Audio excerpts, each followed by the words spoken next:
નમસ્કાર વિદ્યાર્થી મિત્રો, આજે હું લઈને આવી ગયો છું ધોરણ 9 નું પહેલું ચેપ્ટર આપણી આસપાસના દ્રવ્યવૃત્ત અને 10 MCQ. પહેલો MCQ છે બળનું SI એકમ કયું છે? ન્યૂટન. નીચેના પૈકી કયું દ્રવ્ય છે નીચેના પૈકી? કમેન્ટ કરો જલ્દીથી. દ્રવ્ય ઠંડુ પીણું એ દ્રવ્ય છે. MCQ 3 નખ પોલિશ દૂર કરવા કયા પદાર્થનો ઉપયોગ થાય છે? નખ પોલિશ દૂર કરવા માટે કયા પદાર્થનો ઉપયોગ થાય છે? તો નખ પોલિશ દૂર કરવા માટે એસીટોનનો ઉપયોગ થાય છે. MCQ 4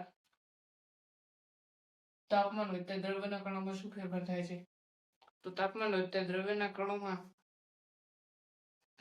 વધે છે. MCQ 5 તાપમાન માપવા કયું સાધન વપરાય છે?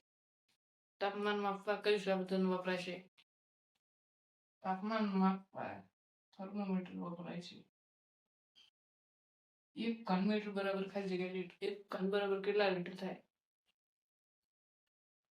એક ઘન બરાબર 1000 લીટર. 7મો MCQ નીચેનામાંથી કોણ ત્રણેય અવસ્થા ધરાવે છે? નીચેનામાંથી કયો પદાર્થ ત્રણેય અવસ્થા ધરાવે છે?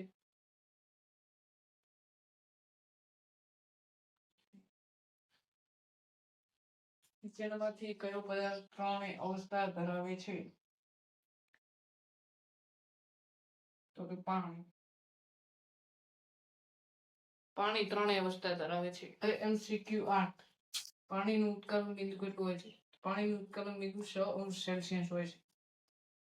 MCQ 9 એક એટીએમ બરાબર ખાલી જગ્યા પાસ્કલ. તો 1.01 10⁵ છેલ્લો MCQ કહેતા પહેલા તમને કહું છું સબસ્ક્રાઇબ, લાઈક અને શેર કરી નાખજો મારી ચેનલને. MCQ 10માં આવશે કઈ પ્રક્રિયાથી ઠંડક ઉત્પન્ન થાય છે? તો બાષ્પીભવન. તો જલ્દીથી સબસ્ક્રાઇબ કરી નાખજો, શેર કરી નાખજો, લાઈક કરી નાખજો.